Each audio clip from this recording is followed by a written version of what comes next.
So I learned at a young age that I love knowledge and I love wisdom, no matter what form it came in. And from there, you know, a star was born. You feel me? Like I was just like, I understood the streets. I understood how to delegate. I understood how to be a sponge. And that's when I started to figure out who I really was. When you look at me and you see me right now, this has always been my vision for myself. 1,000%. Only thing, and you know, I got a little ice on because I'm running around today, but plain Jane watch, wedding band, plain Jane, clean shirt, you know, nice slacks. That's what I wanted to be because that's what I respected. I've been around, you know, every gangster you can name. You know what I'm saying? I've been in every hood there was, but I understood one thing. The people that we couldn't understand was the people that were smart enough to create these Fortune 500 companies for themselves and be able to do it legitimately. And that's what that symbolized to me. I always wanted to be a black man that, you know, understood what his passion was and what drives him. You know what I'm saying? Like my purpose. And a lot of people don't know that. Like, music is my talent, and I'll get into that later, but business has always been my passion because I want to walk in the room and I wanted that respect, not just being the hustler, to be, you know, the gangster, to be the person who put in the work, you know what I'm saying? But I mean, like, when you walk in the rooms, people respect you because they know you know how to make moves and you know how to put, you know, the community together so everybody plays a position, and that's what I wanted.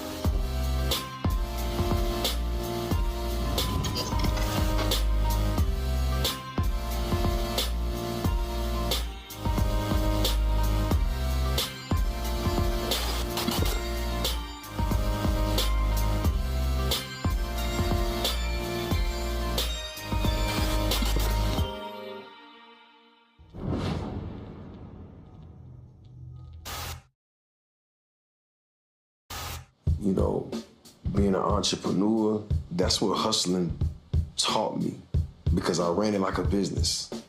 I understood it like a business. I treated my people that worked for me and with me like employees.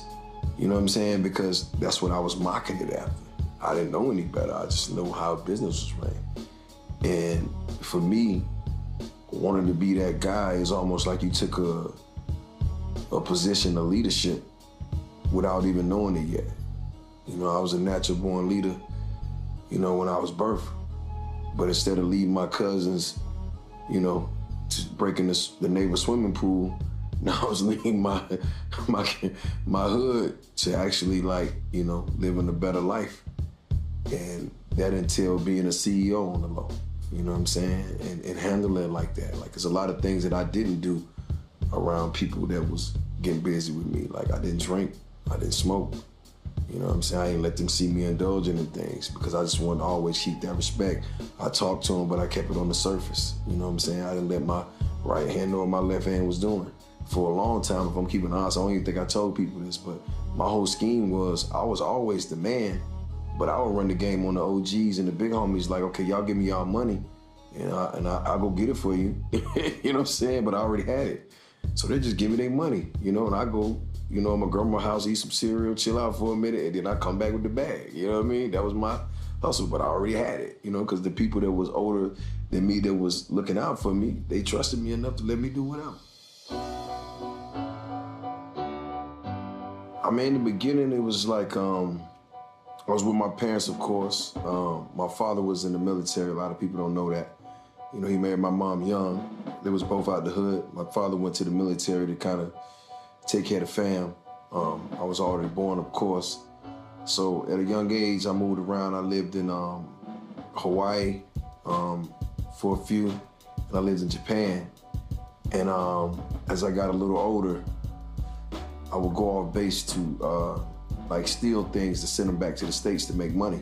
I was, you know, maybe 9, 10, and I got kicked off the island, so I had to go back to live with my grandmother.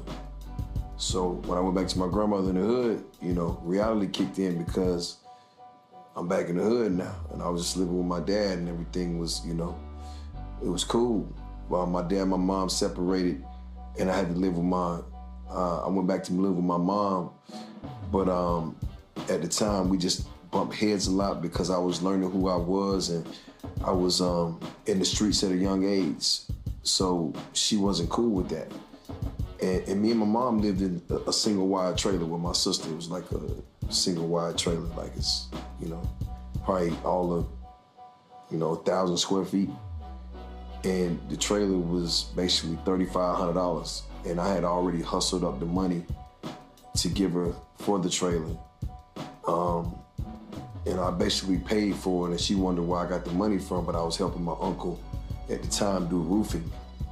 And I was acting like I was saving the money, but I was going out and I was hustling. And she basically gave me an ultimatum, like, if you're not gonna abide by my rules, you gotta go live with your grandmother. And I went back to live with my grandmother. And that's when reality just hit, you know what I mean? Like, it was like, I gotta fend for myself.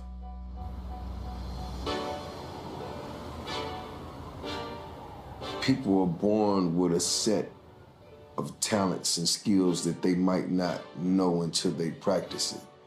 I think for me, I was born with discipline. I was born with ambition, like I feel it.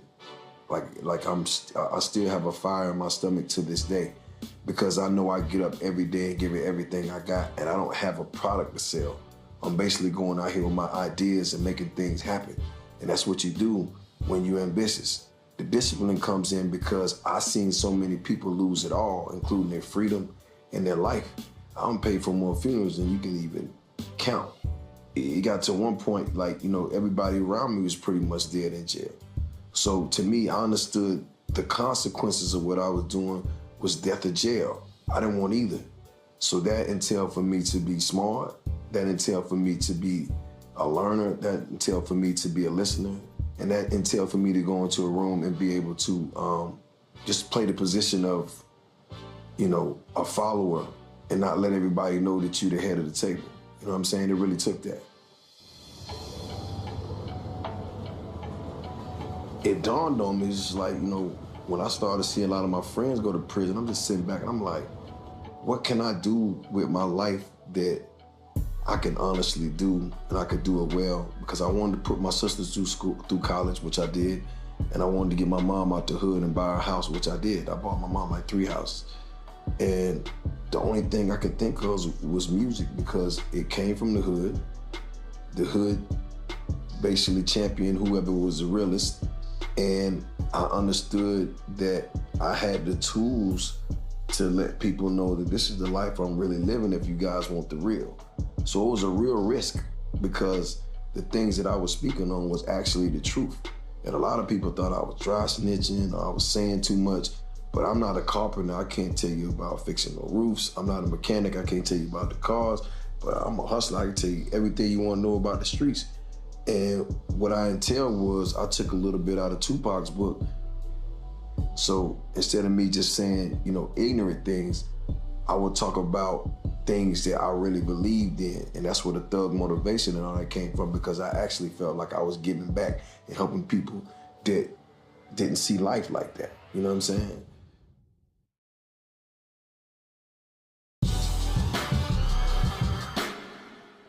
When I grew up in this single wide trailer with my mother, all the $3,500, the one thing I did have is a radio. And every morning before school, I would play Master P, Tupac, The Brat. It was like a religion. That's the only thing that got me going in the morning was music. I was actually learning from the music, and which is one reason why I really love Tupac Shakur, because he was ahead of his time. He was a revolutionary. So the things that he said to me, they resonated well because he had morals and integrity. Like, he was willing to die for what he believed in. And to me, I found that fascinating because everybody where I was at was just living to die for nothing. And it was just like, he took a stance on, this is what I believe in. And I never heard that before, because coming from where I came from, nobody believed it. You know what I'm saying? Nobody really had jobs, nobody really had money, nobody really was thinking about, the community or the culture. Like, I never heard that from my parents and my uncles, like, you gotta take care of your people, or you gotta stand for something. Like, it wasn't that. Everybody was just so happy to have a little bit they had and to be able to live, that they didn't want to fight for it. And I love that he fought for it. So I learned what I learned through music. Actually, Tupac died. That was the last time I ever cried. I'll never forget it. My cousin Goldmouth came in the room. I'm at my grandmother's house. I'm sleeping in the back room. I finally got my money up. I got a safe in the closet. You know, I got my own, you know, thing going, because she built an extension onto her house with some money I gave her, of course. And my cousin knocked on the door. He's like, yo, you heard what happened to your boy? And I was like, who? He's like, turn on the news. And I saw it, and I was just like, you know, I never felt like that. I felt like, you know, like my brother had died, you know what I mean? Because I believe everything he stood for. And I was just like, why would they kill someone that was for the people? And it's so crazy, like, you know, not to jump on, but everybody that I've known that's got killed in this game that we in, they were always for the people. You know, they the ones that end up getting taken out. And not to compare, but I never felt nothing like that before. And it almost made me heartless. You know what I'm saying? It's like that's where my heart froze. You know, and Tupac morals and rules still in my head today. Like I told my son, he was like, I want to rap. I said, but are you willing to die for it? Because it takes that. Like, you're not just doing this for money. You have to know that, you know? Are you on Jeezy straight ahead? Nice. Solid. Throw me something. It starts that I have influence. And that's what it's really about, influence. I had influence because I was a stand-up guy, and people know that I was really getting money. You know what I'm saying? I was really in the hood. I was really on the block, you know what I mean? And I had influence because I was helping other people get money. So I'm showing them all this stuff, and this is how it starts. It starts with me believing in myself, you know, and I modeled myself after Cash Money, and then I had some homeboys who ended up going to the feds. They was from Fort Lauderdale. They had a group called SOP. And, you know, it was basically street guys, and they was trying to rap. And then I went to their studio, and they had this dope studio, and I'm just like, man, I could get one of these. So I went back to Atlanta and bought me a studio. So then I went back and grabbed some homies from the hood and made a group. And then just sure enough, I was investing all my money in it. One got locked up for murder. The other one got locked up for something else. And then the other one was just really strung out on drugs real bad. So I basically was stuck with a studio with no artist, and I had tied all my money up in it. I was really out. And the thing was, I was always sitting in the studio with them. I would be in there more than they would be. You know what I'm saying? Like, I was more dedicated to them than them.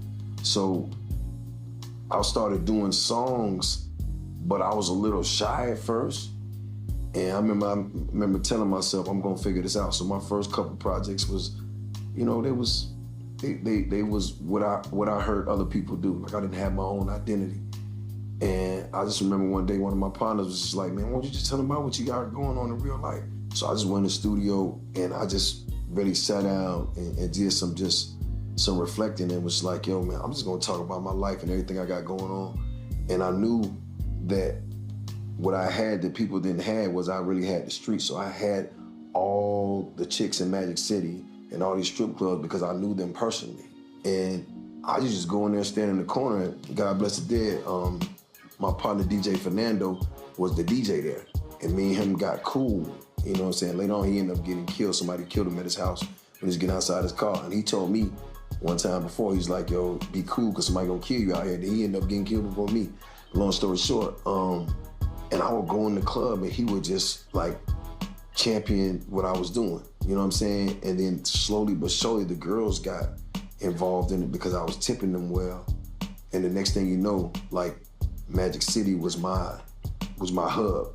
And if you know anything about Magic City, you gotta know that every hustler from every state, every city, every country, every gang member comes to this club when they come to Atlanta, because it's like business central. And I said, if I can get these people in here to believe in what I'm doing, then I got something. And sure enough, that's when it started sparking. I go in there, and, you know, the girls be dancing to my songs, and the next time I come in there, a few people be in there and they'll start singing some verses from my mixtapes. And it just started from there. And I was like, you know what? I got Magic City, but if I can get Magic City, I can get the rest of Atlanta. So what I would do was, it was a club on the east side, and they had Sunday night. So I would go press up 3,000-4,000 CDs on my mixtape and go there every Sunday and just pass them out to everybody and put them on everybody's windshield. And I did that for like 6 months. And that's why I got my first show booked there. So they called me and it was like, yo, who's the artist? But I'm acting like I'm the manager, it's me though. You know what I'm saying? I'm like, yeah, he hot out here. Y'all wanna book him, this is what it's gonna cost. And I played him, I was like, you know what I'm saying? I was like, y'all get 500, he there. It was like, yeah, 500, cool. So they gave me 500 for my first show. So I went through there, I did a show, of course it was terrible. And I never forget, I'm a street guy, I'm trying to come up, so I try to take it to the west side. And I go in the club, and it's a club called The Bounce. And of course, this is the side of town T.I.'s from. So I go in the club, you know what I'm saying? They like, I pay them to let me open up. So I come out, I do my 2-3 songs, nobody move. And I never forget, I just hear him get on the mic, it's the king, homie. I'm like, oh. So he come out and he do 24s. And the whole club going crazy. And I just remember sitting there and I just left. I was like, man, I got some more work to do. And I went back in, that's when I did Trap or Die. You know what I'm saying? And I did the same thing. I went and passed it out and gave it away because my whole mentality was I'm gonna put my heart and soul in this music because I might end up going to prison or I might not be living for people to know what I'm talking about anyway, so this is my only shot. And I'm gonna give it to anybody that wants to hear it because I know it's just like the streets. If you give out good product, they're gonna come back. And that was my whole thing. I passed out from Trap or Die. I probably gave away about 200,000-300,000 CDs. Yeah.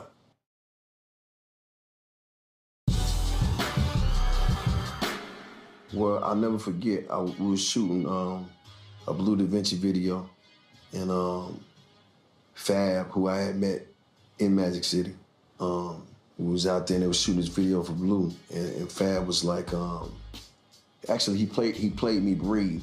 That was the first time I heard Breathe. He played it in the car for me. I was like, yo, crazy. And then he was like, I was like, I got a studio session, you know what I'm saying? He was like, yo, I got this song I'm working on, I don't have a hook for it. He played me Do the Damn Thing.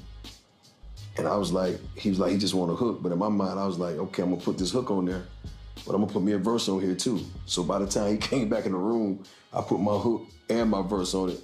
And so he couldn't say no. And that was like the first feature, the first major feature I got. And when they came in the room, all of them heard and they went crazy. So that was going on simultaneously. Kim Porter hit me and Ebony hit me because they knew my cousin, the one that was running the city before. And he had just got out of the feds. And she's like, yo, we want to get you in this group.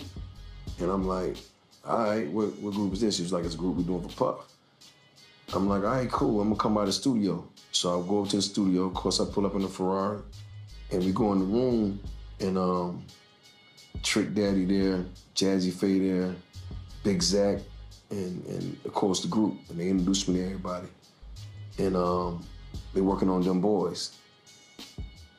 And I'm like, all right, so I went in the booth and it was like, this is a song we working on. I'm like, all right, cool. So I go in there. So it takes me a while because I got to feel the room because I really don't know everybody. You know what I'm saying? Like I wasn't that cool with tricking them yet. So I go in there and I'm writing my verse. I hear everybody talking, why it taking them so long? He's supposed to be hot. Oh, all this going on. And they actually leave the room because I'm taking so long. So then what I would do is I would when I got in the booth, I would break up my cadences so that I can put my ad-libs and then fill-ins in because that's what gave me my sauce. But that's what I did because I didn't know how to record. You know what I'm saying? So when I got done, I went in the hallway and I like to have them turn it all the way up and listen to it in the hallway so I could hear the sonics. By the time I said, bring a stack, everybody in that studio was standing in that hallway in a maze, like, what in the, you know what I mean? Like, everybody was tripping. And, to me, I'm just like, are they bugging? Like, they just, you know what I mean? Like, they just really want me in the group? And I didn't understand. But when they played the whole verse, I just saw it on everybody's face. They were just like, yo, he the truth. He really know what he talking about. And they let it play on the radio like it was just a regular song. And that's how I got over it, because nobody had ever heard that. And I just remember tricking them, sitting me down. I was just like, what are you doing with these mixtapes and Jazzy them? I was like, I'm giving them away. It was like, man, that's the biggest mistake you ever made in your life, giving your music away. And I stand here today to say that businessman in me to get here where I'm at told me back then that was gonna be the best decision I ever made. Because right now, today, I could stand on any stage and do those same songs because I built real belief in the people who really rock with me because I gave them what I had. And that goes back to what my grandmother always told me. If you ever want somebody to do something for you, do something for them first. How I met Puff was one of my partners through his birthday party at Justin's. And Puff was the host. And he had been hearing about me. And so he came, he was hosting the party, and he had the same watch on, and we was tripping about that. And we just chopped it up real quick, you know what I'm saying? Just kept it player. But as time went on, I would just like see him places. And this was about the time I was actually gonna sign the Boys in the Hood. So we went to New York with the group. So when we sat in there, I kept telling, I was like, yo, I'm gonna do the deal, but I'm only gonna do one album. And then this is what I want, you know what I'm saying? By this time, Def Jam is trying to sign me, and the Boys in the Hood thing is happening because I'm on the record now. You know what I'm saying? So simultaneously, I negotiated 2 deals by myself. I didn't even have a lawyer, because now Kevin Lau signed me to Def Jam, and he was signing me to Def Jam, and he was on his way out, and I didn't know it. And Jay-Z became the new president. At the same time, I was doing the Bad Boy deal. So Puff and Jay cool.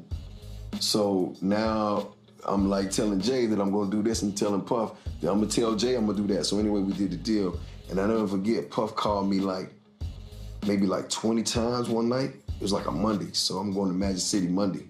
You know what I'm saying? I just got my 911 out, it's white on white, about to hit Magic City up. And Puff called me 100 times. He was like, yo, Jeezy, go to Kinko's, get the contract, sign it, and fax it back to me. And I'm like, yo, man, I'm about to go in the club. I'm not about to sign no contract and send it back through Kinko's. And he kept calling. And we laugh about it all the time. So I love music because everything I ever learned that was life-changing for me came from music. I understood it was a vehicle when it took me around the world and it connected me with people that I would have never been connected with.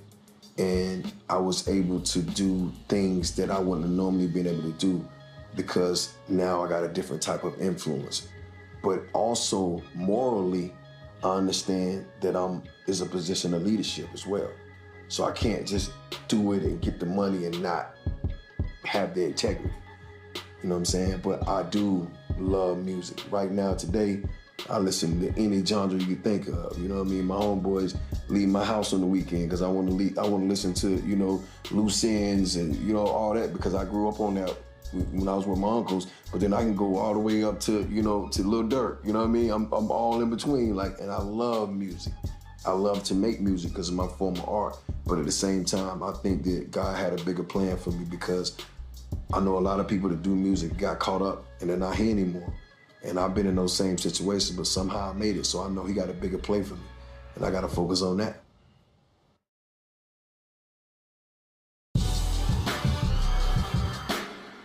Mental connection to me is like everything. You know what I'm saying? That's where it stops and it ends for me. You know what I'm saying? And with me and Hov, mentally we was connected because even if we wasn't doing music, we would rock with each other in a sense because we both have old souls and we both came from the same struggle. But the only thing is his struggle started before mine and he started walking his path before me. So I have to look at somebody like that, how I would look at somebody in the hood who was already getting money before I was. I'm like, how you do this and stay out? The crazy thing, me and Hov don't even talk about music. Rarely, it's rare. You know what I'm saying? It's like one of them things. I remember riding with Hov one day we was in New York and we was doing something at the office. He was like, yo, come roll with me. And I got in the back of the Maybach with him and we was rolling and we was riding by Central Park. And he's like, you know what? I've been here my whole life and I've never been to that place. And what I took from that is he's so focused on, doing and being what he is, that something as peaceful as a park, he never took a minute to go over there and just enjoy that peace of mind. And that meant a lot to me because I'm looking at it that's something I strive for. I'm a Libra, so I'm all about that. But my past had so much turmoil, so much destruction and devastation in it that what I got from what he was saying is you are who you are now. You know what I'm saying? But just because you are that, don't be afraid to have your peace. Right around the time, we went on tour together, I had an incident happen where my whole crew got locked up. So for the rest of the tour, I was coming to do my show by myself. I ain't had no stage manager, I ain't had no manager, I ain't had no nothing. It was just me, and I would just show up. But in my mind, he was like, yo, you need to talk. I was just like, and he did that a few times. Like when everybody, I had some things going on the street where everybody got indicted and all these things were really happening and it was real, the label turned their back on me.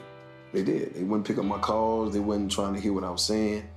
And Hov called me. He's like, yo, you need to talk, come to my office. And I went to his office and we just said, of course I can't say what he said, but we just talked. And I just walked out of there like, that's why I really rock with him. You know what I'm saying? Me and Hov have been in some a lot of people don't know, we've been in some fist fights and everything, you know what I'm saying? Like, some things popped off in Vegas. God bless the dead, Shakir Stewart, my brother. And I gotta say, Hov got hands, because me and him was getting down. We was back to back, you know what I mean? And I heard his assistant saying, Jay, get in the car. He's like, I ain't leaving Jeezy. I was like, yo, I rock with him. You know what I'm saying? So we've been through that. And, for me, I just respect somebody who has enough respect for themselves not to lose their integrity to please people. You know what I'm saying? That's the biggest thing I see him. You gotta have tough skin. Anybody can be an artist, anybody can be a rapper. But when he started talking about life-changing and being in a position that, most of us never thought would even be humanly possible, and balancing all that and not losing yourself, you know what I'm saying? Like, that takes a special type of skin, and I think it's only a few of us that really have that, you know what I'm saying? Because to be a leader is like that. You're gonna take some hits. People ain't gonna understand your vision. You know what I'm saying? Until it's time. A lot of people didn't see my vision, but they didn't know this is how I wanted to sit here. I mean, how many Dickie suits can I own? You know what I'm saying? One time I had 1,000 pair of Chuck Taylors. Air Force One should have gave me some stock in there, you know what I'm saying? But at the same time, it's like people don't want you to change, and it's just like, my vision is my vision. You know what I'm saying? How I see myself is how I see myself. You know what I mean? And how you see yourself, that's how you see yourself. And what you want to be, those are your goals and your dreams. So you can't knock mine because you want me to stay in a certain place so that you're comfortable with who you are. It's more to life than that. You know what I mean? Like, you think Barack Obama just gonna be the president, he's done, it's over with? Like, you know what I mean? Like, he ain't got nothing else he wants to do. It's like, you know what I mean? It don't work like that.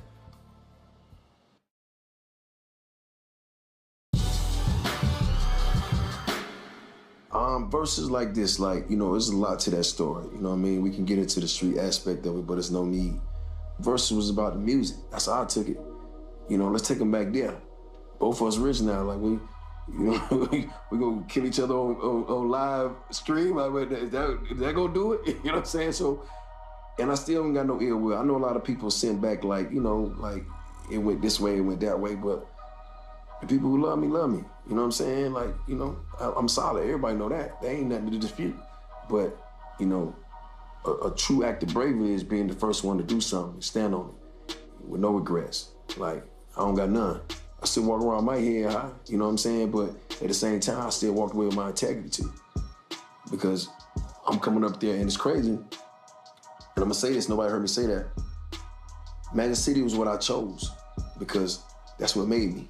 You know what I'm saying? Like, that building made me, protected me. Magic is like my uncle I never had. I would never do anything to disrespect Magic. But those walls made me who I am. That's why I felt the safest. That's why I felt the most confident.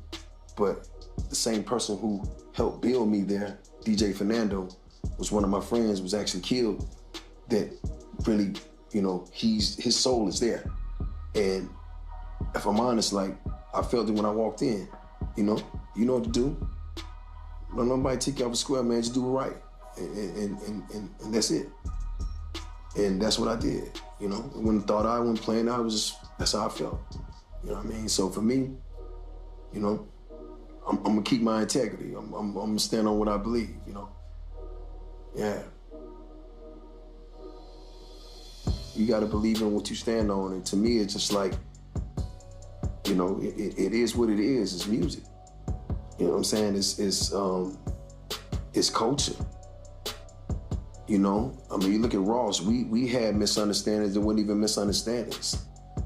You know what I'm saying? But when we sit down as men. I respect that. You know what I'm saying? We worked that out. We sat in the room and chopped it up like, oh, you ain't say, oh, come on, man, I ain't know. You know what I mean? It got to that. But you'll be selfish to make it about you and not the culture. People want to see, you know, what they see. And I always go back to, you know, I know it might sound crazy, but do you know it would have been like if Pac and Big could have got a room and figured something out? You know why our culture be at now? Because that's what it started from. That's all this stemmed from that. You know, that's the only example we had. You know what I'm saying? So that's what we took out there. Even myself, it was like, I'm doing what Pac would have did. You know what I'm saying? I'm like, yeah, wait, however you want to do this. You know, we can fight dogs, race cars, shoot guns. I'm down. You know what I'm saying? But at the same time, I had a chance to make a difference. And I just think if Pac and Big could have gotten in the room, our culture would probably be in a whole different place right now.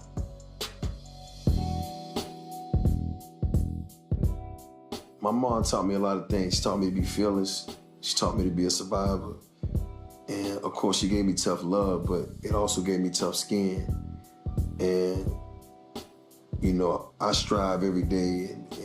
And like I told her, you know, I'm gonna get you a house, mama. I got out a trailer. I bought her, you know, 2-3 different houses, you know, to the last one I got her. And my whole goal in life, you know what I'm saying, was to make her proud. You know, because I was the one that didn't graduate from school. But one thing that always stuck with me, and I should have said it earlier, is that my auntie told me back then that you got something a lot of people ain't got. And I was like, what's that? She's like, you're street smart. And that always stuck with me. And I think I got that from my mom, because my mom was very street savvy. And for me, you know, for her to see me live my dreams and achieve my goals and be at peace and be who I am as a man, as a solid man, the way she raised me, I'm at peace. You know what I'm saying? Because the only thing I do regret is when I was in the streets, is that I gave myself an ultimatum, meaning that I didn't really open my heart in ways that I could have as a son, because I felt that if I detached myself, that if I went to prison or got killed, it would be easier for her. You see what I'm saying? In my family. But here we go again. I'm gonna show y'all God work. When I got on my rap career and I started doing things and doing shows and things that I'd be proud of, she would be the first person to call me. It's like my sister showed me, you know, after she passed, all the magazine articles and all the things that she saved. But my rap career started and I figured out my life was the moment that I was able to really embrace my mother, because I didn't have a fear of being taken away from her. You know what I'm saying? So that's how God works. He gives you things and he gives you people. So the only regret that I have is that time that I could have been what I was supposed to have been. I mentally, I wasn't there. But after that, like, our relationship was dope. You know what I'm saying? Until she passed. And, you know, I think for the lost time, we made up a lot, you know. And, you know, I know my mom, she a fighter. Like, even when I get in there, I hear it, like, boy, you better go figure that out. You better put your head up and your chest out, what you doing? And that's what I do, because she raised me that way. And the morals she instilled in me, I still use them to this day, for sure.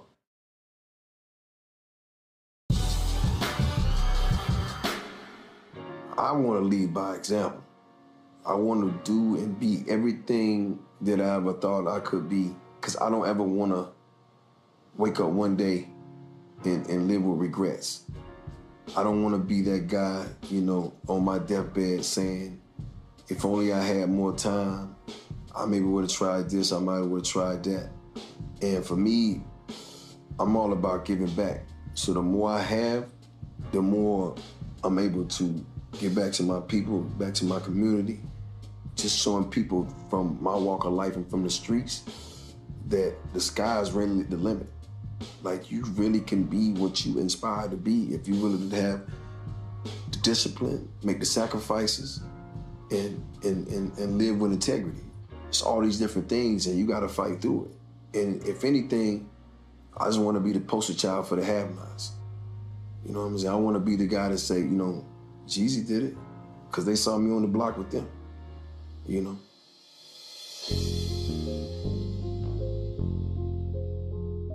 Mentally, for me, I'm just thirsty. You know what I'm saying? Like I just have a thirst for knowledge.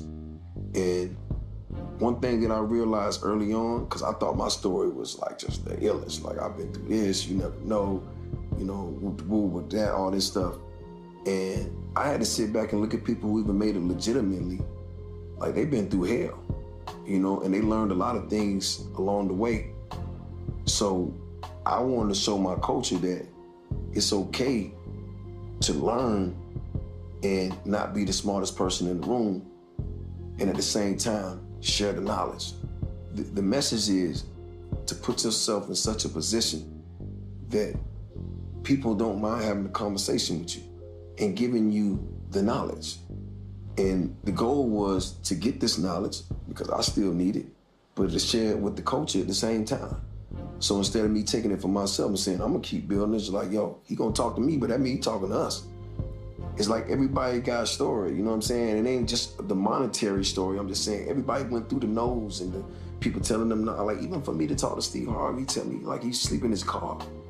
I ain't never slept in the car. Even if I did, I was trapping. You know what I'm saying? Like I ain't never like slept in the car because I ain't had nowhere to stay. So I'm just like, how did that feel? Like what kind of fire did that build in you? And I think, you know, everybody has a story about adversity. And for me, like, I just want to hear it so I can learn from it, but I also want to share it with my people.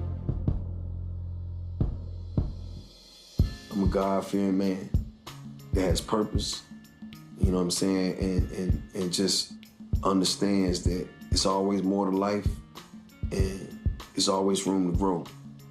And you're never gonna know everything. And I've been through some things, but I'm not afraid to heal.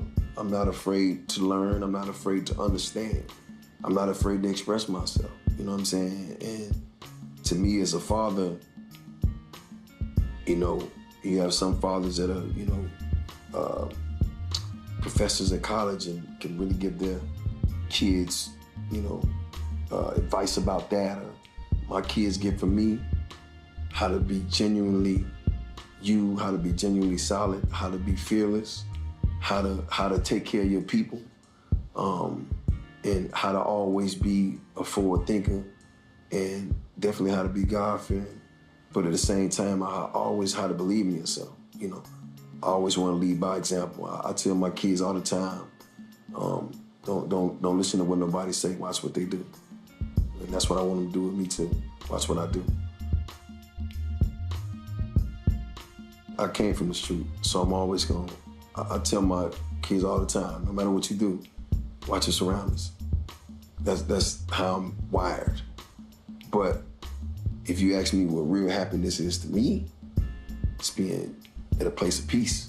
You know what I'm saying? At a place of understanding who you are, your wrongs and your rights, and everything around you being of love, like meaning like I keep people that love me around. Because at one time, there was people around me that probably if they could have, you know what I'm saying, would have probably knocked me off if they had a chance. You know what I'm saying? These are people that was in my circumference. You know what I'm saying? It's like I really came from that life. You know what I'm saying? And I had to go through all those steps. Like I'll tell you, like I borrowed $20 from my uncle to get started with what I was doing in the streets, and I never looked back. You know what I'm saying? So imagine that, all that time and that work and that energy and staying safe and staying out of jail and staying alive to now. And it's just like, if you ask me, at the end of the day, I don't do anything that doesn't bring me peace. I just can't do it. I'm about balance. I'm gonna balance those things. I'm gonna grind hard, but I'm gonna make sure that I play harder. You know what I'm saying? I'm gonna have big goals, but at the same time, I'm gonna have goals to take care of myself, like mentally. I'm gonna sit down and have the conversations with people that I need to have just to have understanding, because, you know, it's people that's so far ahead of me. And, you know, if you sit down with them, they just tell you the secrets, you know what I'm saying? Or just make you understand, you know, the things that's gonna keep you in this game and keep jeopardy, because it ain't just about music. We all bigger than rap if we want to be. We all bigger than rap if we want to be, you know?